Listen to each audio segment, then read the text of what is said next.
noite, igreja.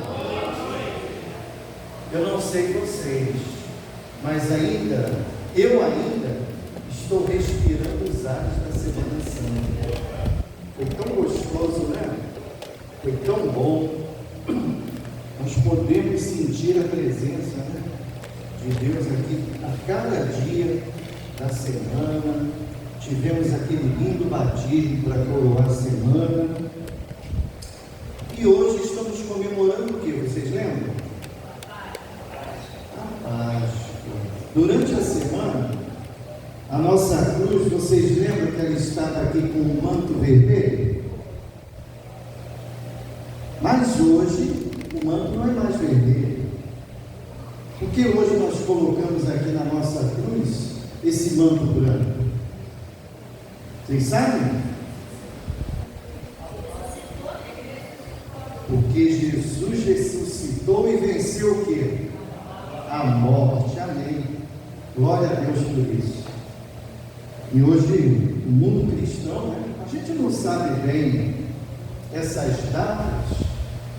Os historiadores ficam ali achando ou tentando calcular mais ou menos, mas é a data que foi escolhida, né, e que o mundo cristão comemora então como o dia da ressurreição do nosso querido Jesus.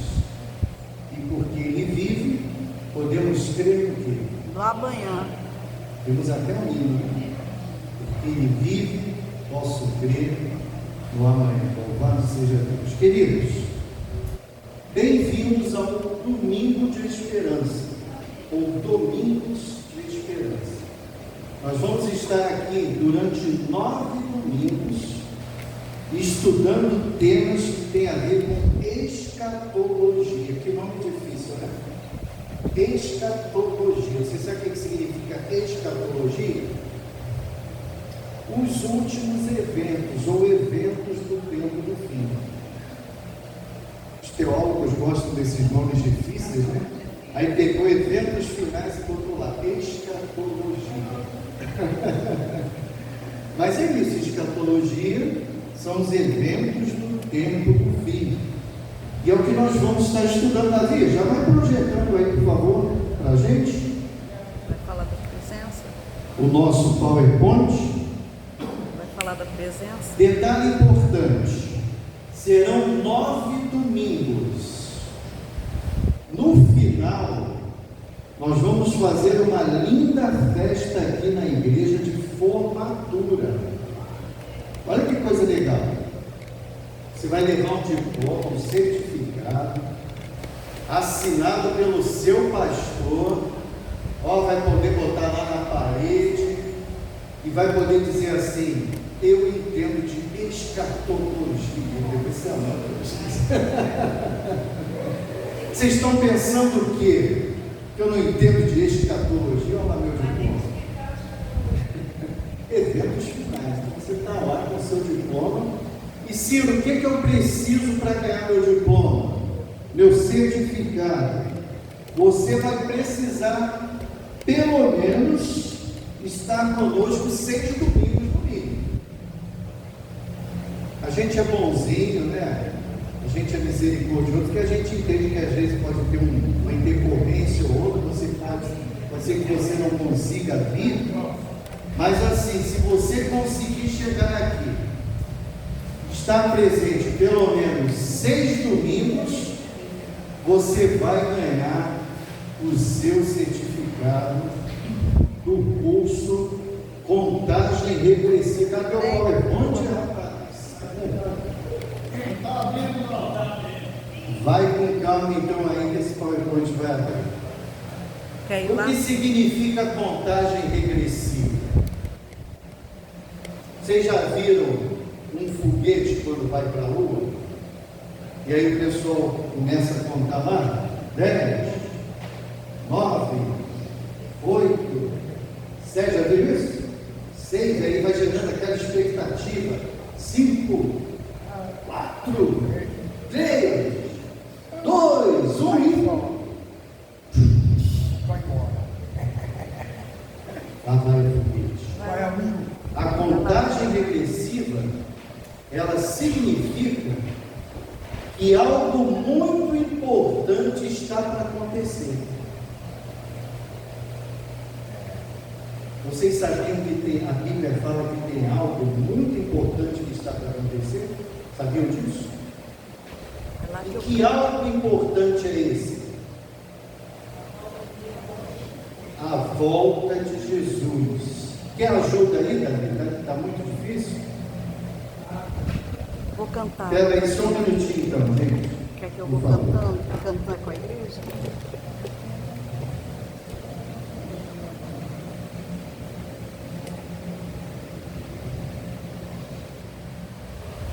O clamor da meia-noite. Abre a tua Bíblia aí comigo, no livro de Mateus, no capítulo 25. Mateus, capítulo 25.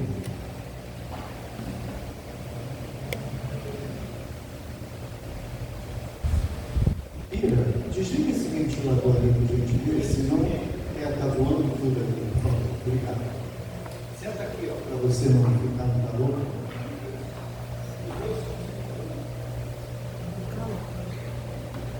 Abriram Mateus 25, versículo 6. 25, versículo 6. Amém? Mas à meia-noite ouviu-se o quê? Um grito, um clamor. Eis que o noivo sair ao seu encontro. Esse é o clamor da meia-noite. Esse é o tema que nós vamos estudar hoje. Mas aí mesmo, como você está nesse momento, curve sua fronte e vamos orar mais uma vez ao nosso Deus. Querido Pai, estamos iniciando essa série de estudos escatológicos que falam dos eventos finais.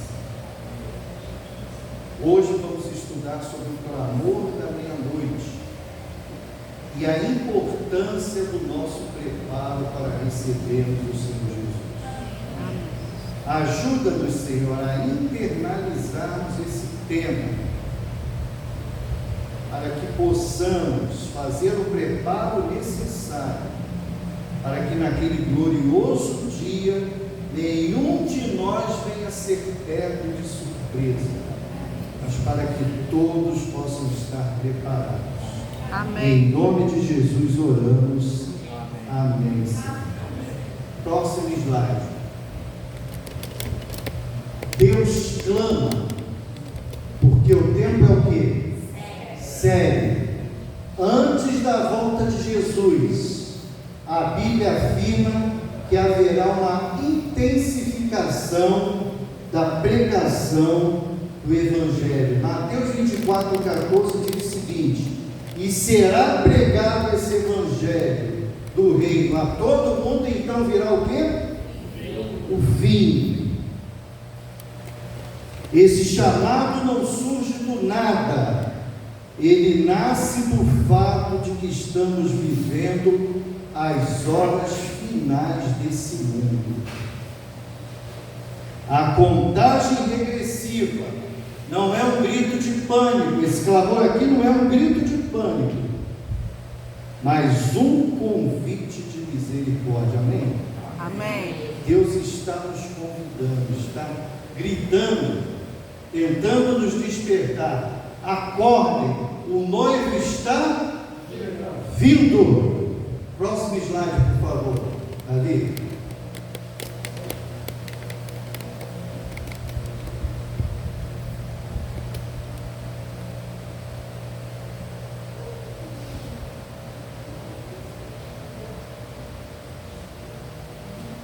Travou aí, David?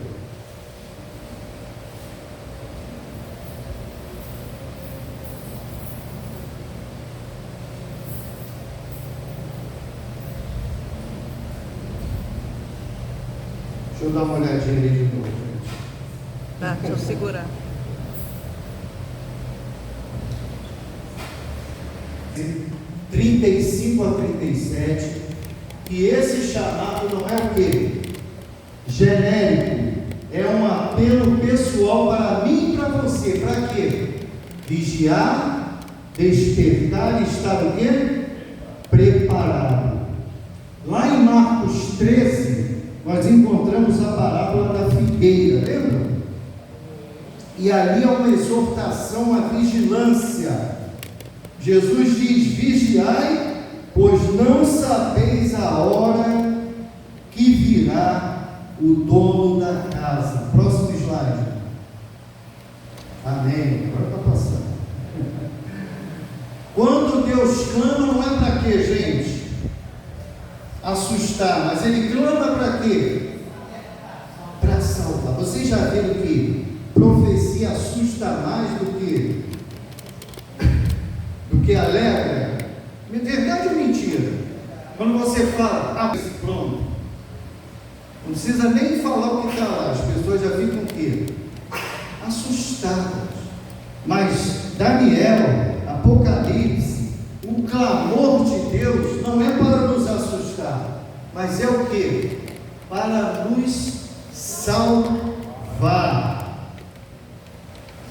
Existe uma grande ameaça. Às vezes a gente pensa que a ameaça serão as perseguições que virão, as crises econômicas, as guerras. Mas, irmãos, vocês sabem qual é a grande ameaça? O mundo espiritual. Passa aí, por favor, Davi. Qual é a grande ameaça? Indiferença. A indiferença espiritual. Vocês lembram que nós estudamos sobre Laodiceia? Não foi isso que nós estudamos? O que Laodiceia nos mostra a respeito da igreja do tempo do fim? É uma igreja o quê? Morna. Você sabe o que significa uma igreja morna? Uma igreja indiferente. A Bíblia explica esse fenômeno da indiferença espiritual segundo Pedro 3:3-4. Nos últimos dias surgiriam escarnecedores dizendo que nada mudou e que tudo continua igual. Vocês já viram pessoas dizerem assim? Eu escuto esse papo de que Jesus vai voltar desde o tempo da minha avó. Não é assim? Com Noé foi diferente. Vocês lembram da história de Noé? Quantos anos Noé pregou? Vocês sabem para quantas gerações Noé pregou no seu tempo? Para 4 gerações. Ele pregou para filhos, pais, avós e bisavós. Noé pregou para 4 gerações. Aí eu imagino esse camarada aqui que era o filho falando assim: pô, mas Noé já fala isso desde a época do meu bisavô. Esse tal de dilúvio não vem chuva, isso nunca aconteceu, nunca vi cair um pingo do céu. O máximo é um orvalho de manhã, né? Que molha a relva e tudo mais. E aí passam 10 anos, e cadê a chuva? Passam 20 anos, 30, 50, 100, imagina, 100 anos, 110 anos, 115 anos.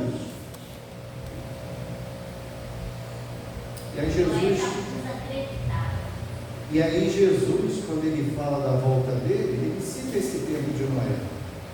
Casavam, se dava-se em casamento, não é isso? Vinham vivendo aquela vida assim, como se nada de importante fosse acontecer. É assim que o mundo está hoje? Vivendo essa indiferença espiritual? Sim. O mundo vive essa indiferença espiritual. E isso é o maior perigo. Passa o próximo slide, por favor. O maior sucesso do inimigo não é negar Jesus. Olha a artimanha do inimigo, presta atenção aqui. O maior sucesso dele não é negar Jesus, mas é fazer você viver como se ele não fosse voltar. Ana Márcia, você acredita em Jesus? Nenhum problema. Está pode acreditar. Ih, não tem problema não.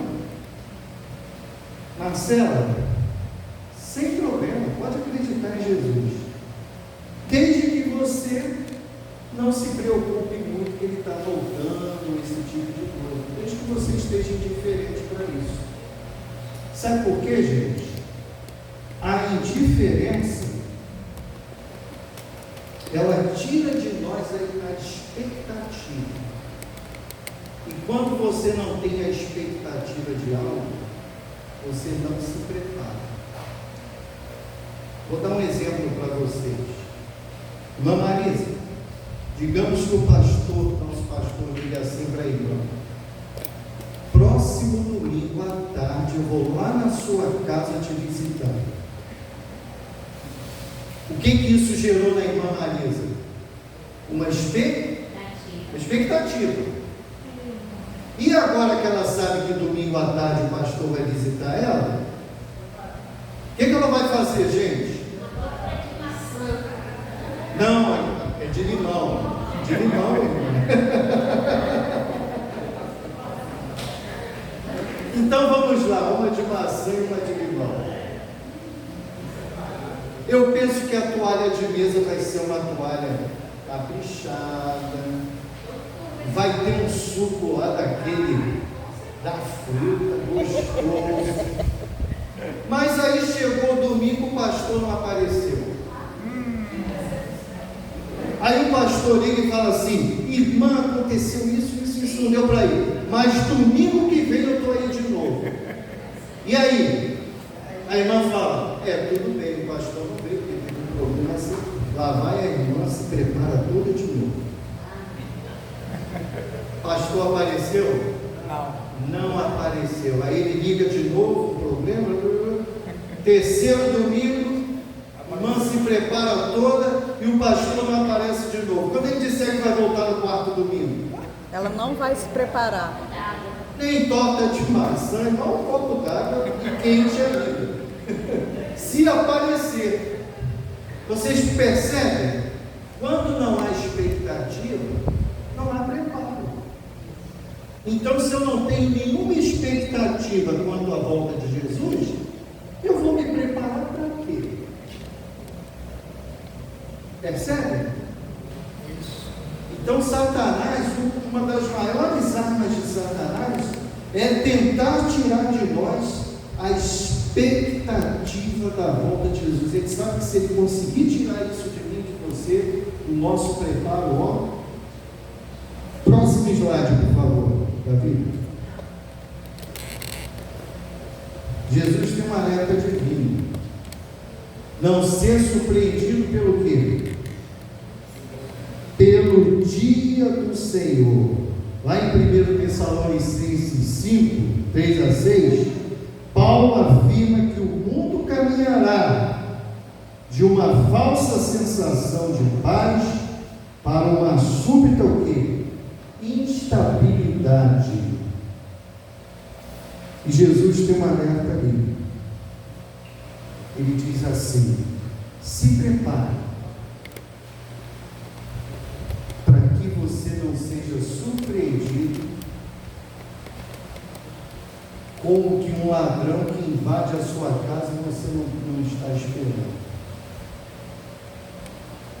Então o alerta de Jesus é esse, para que nós possamos estar alertas para não sermos surpreendidos no dia da sua volta. Próximo slide.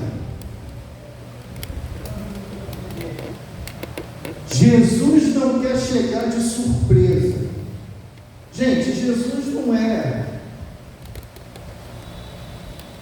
como direi aqui, a gente já brincou muito aí quando era criança, de dar susto, chegar de surpresa, essas coisas assim, né? Não vamos imaginar Jesus como um garoto travesso que está querendo chegar surpresa, não.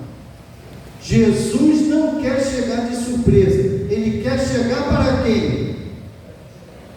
Para quem estava ou esteja o quê? Esperando. Esse é o desejo de Jesus. Preparação, passa o próximo slide, por favor, Davi. Preparação não é emoção, é o quê? É uma decisão diária. O céu não é para quem se emociona, é para quem o quê? É para quem decide. Ai, mas esse programa dos domingos de esperança, olha, eu me emocionei tanto, foi uma coisa que tocou tanto o meu coração e tudo mais. Mas se esses programas não gerarem nenhuma decisão em você, isso adiantou de alguma coisa? Preparação não é emoção, é decisão diária. Outro detalhe, irmão, olha aqui para mim. Eu não posso me preparar por você e nem você pode se preparar por mim. Eu não posso ler a Bíblia por você. Eu não posso viver as verdades bíblicas por você. Eu não posso ter uma vida de comunhão na igreja por você. Eu não posso me batizar por você. Eu não posso testemunhar por você. Eu não posso levar outros a conhecerem a mensagem por você. Essa decisão, ela é pessoal. Eu não posso terceirizar a minha decisão para uma outra pessoa. Eu tenho que decidir ler a Bíblia. Eu tenho que decidir ter uma vida de comunhão com Deus, inclusive na sua igreja, viver as verdades bíblicas, me batizar, testemunhar, levar outros a conhecer a mensagem. Isso é decisão. Isso é tomar uma decisão. Eu poderia fazer uma linda mensagem aqui de batismo para você, e você ficar emocionado, mas se você não se decidir, adiantou de alguma coisa? Não é emoção, é decisão. O céu não é para quem se emociona, é para quem decide. Olha o que a parábola das 10 virgens nos mostra. A gente já viu logo para a rua da meia-noite. Passa o próximo slide, por favor. A parábola das 10 virgens nos ensina o seguinte: religião não garante o quê? Salvação. Boa noite, Sebastião, seja bem-vindo. Você está com a Bíblia aberta aí já em Mateus 25, né? Não fechou não, né? Acompanhe comigo então a leitura aqui de Mateus 25. Antes de Mateus 25, Jesus estava ali em Mateus 24 falando sobre a vinda dele. E agora, através dessa parábola, ele quer ilustrar algo a respeito da vida dele, falando à igreja. E a parábola começa assim, Mateus 25, versículo 1. Então o reino dos céus será semelhante a quê? 10 virgens, que tomando as suas lâmpadas saíram a encontrar-se com o noivo. 5 dentre elas eram nécias ou imprudentes, e 5 eram o quê? Prudentes. As imprudentes ou nécias, ao tomar as suas lâmpadas, não levaram o que com elas? Azeite, não levaram azeite consigo. No entanto, as prudentes, além das lâmpadas, levaram o quê? Azeite nas vasilhas. E tardando o noivo, foram todas tomadas de quê? Sono, e adormeceram. Mas à meia-noite, olha o clamor da meia-noite, mas à meia-noite, ouviu-se um grito, um clamor: eis o noivo, saí ao seu encontro. Verso 7: então se levantaram todas aquelas virgens e prepararam as suas lâmpadas. E as imprudentes ou nécias disseram às prudentes: dai-nos do vosso azeite, porque as nossas lâmpadas estão se apagando. Mas as prudentes responderam: não, para que não nos falte a nós e a vós outras.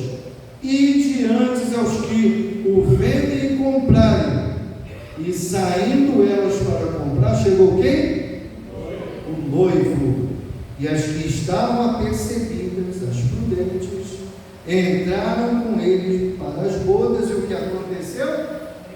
Fechou-se a porta. Mais tarde chegaram as virgens nessas, as imprudentes, clamando: Senhor, Senhor, abre-nos a porta. Mas ele respondeu: em verdade vos digo que não vos conheço. E aqui vem o cerne maior dessa palavra: vigiai, pois, porque não sabeis o dia nem a hora. Eu quero fazer algumas perguntas a vocês agora a respeito dessa palavra. Passa o próximo slide, por favor. Todas as virgens acreditavam ou criam na Bíblia? Sim ou não? Todas aguardavam o noivo? Sim ou não? Sim. Todas eram religiosas? Sim ou não? Mas por que apenas 5 entraram? Jesus está falando para quem aqui nessa parábola? Para a igreja. Todos criam na Bíblia, todos aguardavam o noivo, todos eram o quê? Religiosos. Mas todos entraram? Apenas 5 entraram. O problema, queridos, não era doutrinário. O problema era espiritual. 5 não tinham o quê? Azeite. E como o próprio texto, a própria parábola explica, o azeite representa o quê? O Espírito Santo. Queridos, sem o Espírito Santo, o conhecimento da palavra traz apenas informação, mas não traz transformação. Passa o próximo slide, por favor. Não é a lâmpada que salva, é o azeite. O que é a lâmpada? Salmo 119, verso 105. Lâmpada para os meus pés é a tua palavra e luz para os meus caminhos. O que é a lâmpada então?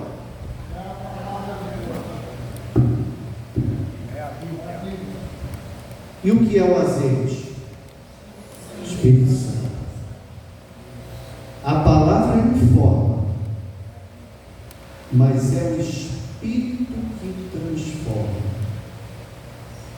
Não adianta eu ter todo o conhecimento bíblico, vir aqui nessa noite falar para vocês de escatologia, eventos finais e tudo, ter toda essa informação. Se o Espírito Santo não estiver operando em mim a transformação, se eu não permitir que o Espírito Santo opere em mim a transformação.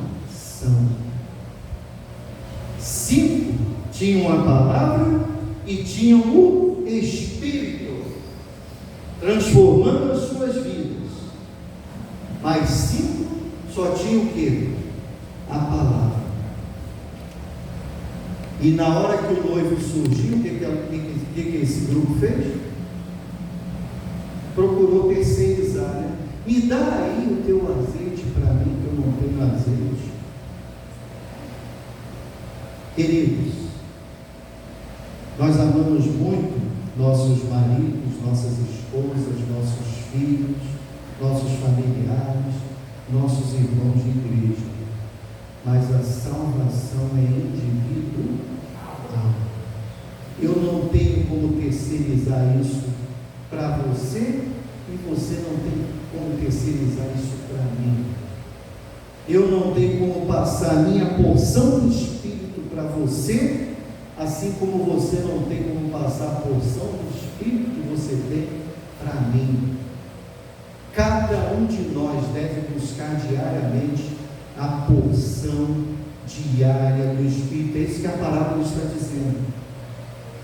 Bíblia é importante, conhecimento é importante, ter toda essa informação é importante, doutrina é importante, mas só quem transforma é o Espírito Santo de Deus. Não é a lâmpada que salva, é o azeite.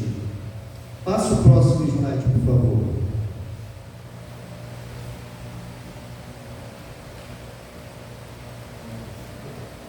Conhecer a verdade não substitui o quê? Conhecer a Jesus. Querido, é possível conhecer todas as verdades bíblicas e ainda assim perder a vida eterna. Sabia disso? É possível você conhecer de Gênesis a Apocalipse e de Apocalipse a Gênesis, de trás para frente, de frente para trás, e ainda assim perder a vida eterna. Passe o próximo slide, por favor. Conhecer doutrina não substitui o quê? Conhecer o Salvador. Não basta pertencer à igreja, é preciso pertencer a Cristo. A igreja é importante? Tem o seu papel? É importante, tem o seu papel, mas não basta pertencer só à igreja, é necessário pertencer a Cristo. Não é possível ter salvação sem relacionamento com a pessoa salvação. Salvação é uma pessoa, salvação é Cristo. Não tem como eu e você termos salvação se não estivermos ligados à pessoa salvação, que é Cristo. A vida cristã requer relacionamento com Deus, relacionamento com Cristo. Próximo slide, por favor. Cristo é a luz que o quê? Transforma a vida. Em João 8,12, ele disse que é o que? A luz do mundo. Quando a luz chega, tudo muda de aparência. Muda ou não muda? Ontem a gente teve uns blackouts aqui, na hora da programação, né? A luz foi embora mais 2 ou 3 vezes. Foi sexta, né? Foi sexta. Estava testando para ver se vocês estavam espertos. Estão espertos. Sexta-feira, uns 2 ou 3 blackouts aí. Gente, quando a luz apaga, o troço. Não é? Mas quando a luz surge, muda toda a aparência do ambiente. Cristo, quando chega na minha e na sua vida, a luz chega, ela abre os nossos olhos espirituais. De que forma? Aquilo que antes parecia normal, agora passa a ser visto como pecado. Você não tinha luz, então o certo e o errado para você é como se fosse a mesma coisa. Mas agora que a luz chega, e a sua visão se torna nítida, agora você consegue discernir o que é o certo e o que é o errado. Aquilo que parecia prazer, agora passa a ser visto como prisão. Olha como a luz de Cristo muda a nossa visão. A conversão não começa mudando o comportamento, mas mudando a visão. Quando você começa a mudar a sua visão, o seu comportamento começa o quê? A mudar. Próximo slide, por favor. A mudança começa quando você passa a enxergar como Deus enxerga. É aí que a mudança começa a acontecer. Se ainda tem coisas aí que não estão mudando, é porque ainda não estamos conseguindo enxergar como Deus enxerga. Precisamos nos conectar mais a essa luz, para que a nossa visão possa clarear, ampliar. E aí, quando a visão ampliar e clarear, o comportamento vai o quê? Começar a mudar.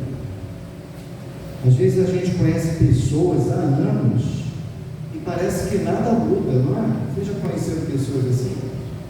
Aí, às vezes você fica 10 anos sem ver aquela pessoa, 20 anos, aí pensa assim, algo deve ter mudado, né? E aí, quando você reencontra a pessoa, para sua surpresa, nada mudou. Continua o mesmo comportamento, a mesma visão errada de mundo. Por quê? Porque a luz ainda não chegou para clarear a visão, para haver mudança de comportamento. Primeiro precisa haver mudança de visão. Precisamos ser cuidadosos aqui nesse ponto. Não colocar o peso da salvação sobre o esforço humano, porque o perdão não vem porque eu e você somos dignos dele, mas porque Deus é fiel. Próximo slide. 1 João 9 deixa claro: Ele perdoa porque Ele é justo e fiel, não porque nós merecemos. A vitória não vem da força de vontade, mas vem de quê? A mudança. A vitória, perdão, não vem da força de vontade, mas da fé. Próximo slide. A fé não explica tudo, mas transforma tudo. Vocês lembram da história de Abraão? Deus falou assim: ó, você vai sair da sua terra, do meio da sua parentela, aquela vida super confortável, e agora você vai para uma terra distante, que eu vou te mostrar. Precisava ter fé para fazer aquilo ali, sim ou não? Será que Abraão tinha todas as respostas? Sim ou não? Mais à frente acontece algo pior ainda. Deus chega para Abraão e fala: pega Isaac, o filho da promessa, sobe o monte Moriá com ele, e lá sacrifica o teu filho.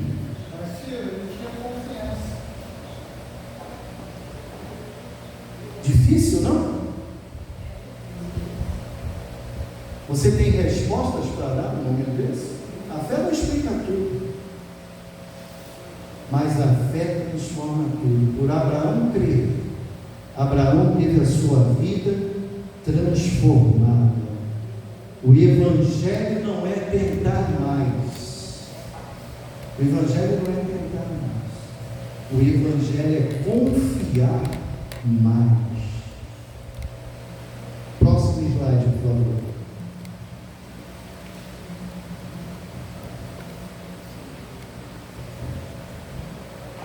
O caminho seguro em um mundo confuso. E agora, para onde eu vou nesse mundo confuso? Provérbios 14:12 afirma que há caminhos que parecem certos, mas conduzem à morte.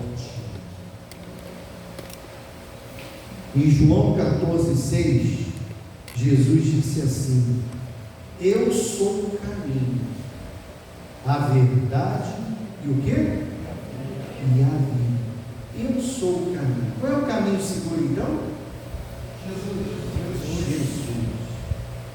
Queridos, Hoje existem muitos caminhos no mundo. Eu poderia citar aqui alguns para vocês. Panteísmo, já ouviram falar?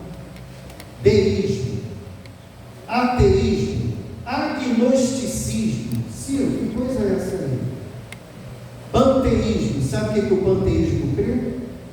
Que Deus é uma força, que está em tudo e tudo está nele. Isso é o panteísmo. O deísmo já vê Deus como se fosse um grande relojoeiro que pegou esse planeta aqui como se fosse um relógio, deu corda, olhou assim e falou: bom, já coloquei tudo aqui para que eles possam se virar e tudo mais, tenho mais o que fazer, deixa eles aí se virando que eu vou embora cuidar do restante do universo. Isso é o deísmo. Então no deísmo não existe milagre, não existe nada disso. O que existe é a força do homem, é a inteligência do homem. Isso é o deísmo. O ateísmo, eu penso que a maioria sabe o que é, né? O ateísmo é crer na ciência, no que se pode provar. Como Deus é uma coisa que você não pode provar cientificamente, logo, Deus não existe. E o mais curioso e mais engraçado para mim é o agnóstico, o agnosticismo. O agnóstico é o seguinte: você crê em Deus? Não sei se eu creio, não. Ah, então você não crê em Deus? Também não sei se eu não creio, não. É aquele que está em cima do muro. Olha, por um lado eu não creio muito, não, porque eu ainda não vi muitas evidências. Mas eu também não vou arriscar e dizer que não existe, porque vai que aparece uma evidência aí de repente. Então pode ser que exista, pode ser que não exista. Gente, isso é caminho. Esses são os caminhos que o mundo tem para oferecer. Por isso que Jesus falou: não se engane, eu sou o caminho, a verdade e a vida. E o pior para mim hoje, e eu já ouvi isso de algumas pessoas, é dizer o seguinte: eu vou seguir o que o meu coração manda. Passa o próximo slide aí, Davi. Seguir o próprio coração pode levar o quê? A perdição. Seguir Cristo leva a vida. Há um texto muito conhecido da gente, Jeremias 17:9, que diz assim: enganoso é o coração, mais do que todas as coisas. Aí o sujeito fala assim: eu vou seguir o meu coração. Jesus está falando: cuidado, não tem coisa mais enganosa no mundo do que o seu próprio coração. Passa o próximo slide, já estamos caminhando para o final. Mateus 25:6 declara que o grito surge à meia-noite. Lembra que a gente já leu aqui, Mateus 25:6? À meia-noite, o que aconteceu? Eis aí o noivo. O momento, meia-noite representa o que, gente? O momento mais escuro, né? Meia-noite. Cristo estará voltando em um mundo espiritualmente escuro, confuso e distraído. Por isso que é o clamor da meia-noite. Será que a gente já está vivendo a meia-noite desse mundo? O que vocês acham? Ou quem sabe já estamos ali nas 21, 22 horas, 23 horas? O que vocês acham?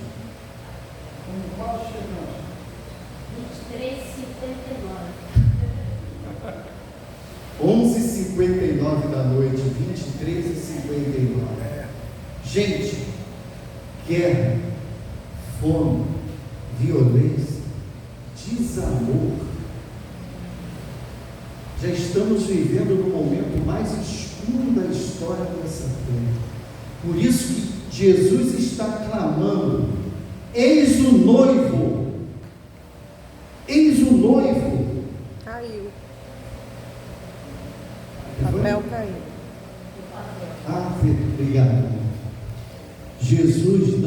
fechou as séries, amém?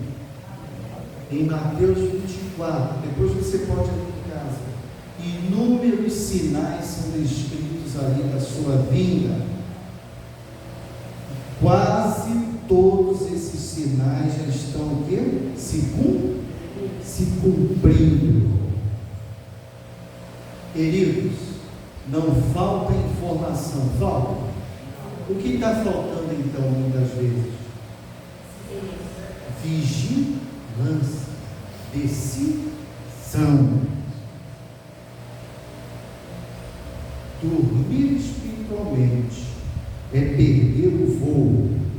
Quando se percebe, já é tarde demais. Meu filho, antes de viajar para os Estados Unidos, uma grande amiga do tempo de colégio ligou para ele e falou: você tem que vir no meu casamento com a sua esposa, vocês vão ser padrinhos do meu casamento, vão ser um dos padrinhos do meu casamento. Mas sabe onde é que a menina morava e ainda mora? Em Manaus, perto, né? Em Manaus. E ela marcou o casamento para um dia de semana. E aí o casamento era assim, à tardinha. Meu filho, que é muito prevenido, falou assim: vou comprar uma passagem de avião bem cedinho. Pô, sou padrinho, né? Minha esposa é madrinha, a gente tem que estar lá. E aí o voo, se eu não me engano, era 8h30 da manhã que o voo saía do Galeão. E aí de manhã, não sei quem atrasou, se foi ele ou a esposa, saíram um pouco mais tarde de casa. Dia de semana, Dutra, linha vermelha. Quando chegaram no aeroporto, o voo já tinha partido. Correram, ainda conseguiram de última hora comprar uma outra passagem, porque aquela já era, não de ressaça. Comprou no cartão em Casas Bahia 40 e tantas vezes, sei lá, porque era padrinho, era madrinha. E um voo que era muito mais tarde. Conclusão, chegaram esbaforidos lá no casamento, quase que não chegaram, não conseguiram ainda chegar. Passa o próximo slide. Quem dorme espiritualmente perde o quê? O voo mais importante da história. Próximo slide. Hoje é tempo de quê? Decidir. O maior erro não é esperar Jesus voltar. É o quê? Esperar para decidir. Enquanto você está aí esperando, Jesus está voltando. E aí, meu querido e minha querida, quando a porta da graça se fechar, não adianta correr para tentar comprar o azeite, não vai dar mais tempo. Jesus está voltando, decidi, agora eu quero pegar esse voo. O voo já foi, perdeu o voo. Hoje é o dia da decisão. Próximo slide. Hoje é o tempo de vigiar. Hoje é o tempo de acordar. Hoje é o tempo de entregar sua vida a Jesus. No tempo do clamor, não é hora de dormir, é hora de decidir. Essa é a mensagem de Jesus para mim e para você nessa noite. Eis que estou à porta, estou voltando. Não quero pegar ninguém de surpresa. Antes, quero pegar todos vocês preparados. Mas vocês precisam tomar uma decisão. Entrar em um relacionamento íntimo, profundo, a cada dia, a cada momento comigo. Quantos querem tomar essa decisão nessa noite? Amém. Nesse momento nós vamos cantar. hino oficial do nosso programa Domingos de Esperança, digno. Se você realmente quer de coração estar preparado, fique de pé que nós vamos orar aqui no final.